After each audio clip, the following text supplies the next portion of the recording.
Pessoal, novo vídeo do Pintura Sem Frescura. Adivinha do que falarei hoje? Eu vou falar de pincéis. Pessoal, antes de tudo, tirando aquela dúvida, quando você vai comprar os seus pincéis lá, ou pesquisa aí na internet ou na loja, nós vemos uma infinidade de formatos, de tipos de pincéis. Eu sou adepto daquela ideia que você que está começando a pintar, ou que já pinta, você próprio tem que comprar os seus pincéis e escolher os melhores.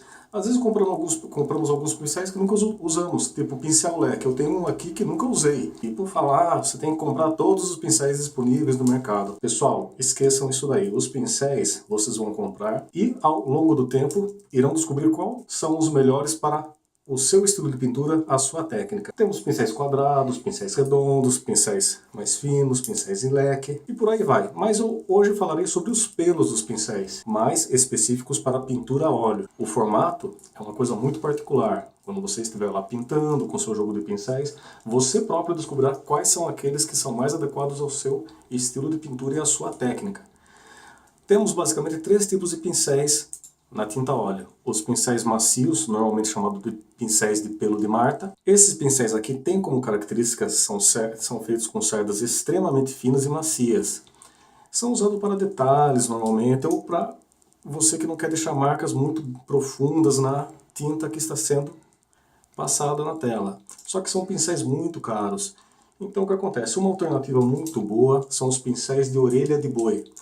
Eles têm um efeito não tão, digamos assim, tão suave quanto o pincel de pelo de Marta, mas são substitutos muito mais baratos. Os pincéis de orelha de boi também são de fácil manutenção. Os pincéis de pelos de Marta, eles são muito delicados, são sensíveis, então até o uso com excesso de solvente pode danificá-los. Apesar de terem uma certa resistência, eles não deformam assim com tanta facilidade, mas são pincéis caros. Então vale a pena substituir por um pincel feito com orelha de boi. Existem inúmeras marcas aí no mercado que produzem pincéis com orelha de boi. E eles são muito bons para pinturas com tinta acrílica e tinta óleo, tintas que são mais espessas. E finalizando, vamos falar dos pincéis de cerda, que são os mais comuns no mercado. São feitos com pelos um pouco mais duros, às vezes sintéticos ou pelos de porco. Eles são normalmente recomendados para uma camada de tinta um pouco mais grosseira, um pouco mais pesada, no qual você não tenha tanto apreço por um acabamento mais fino, mais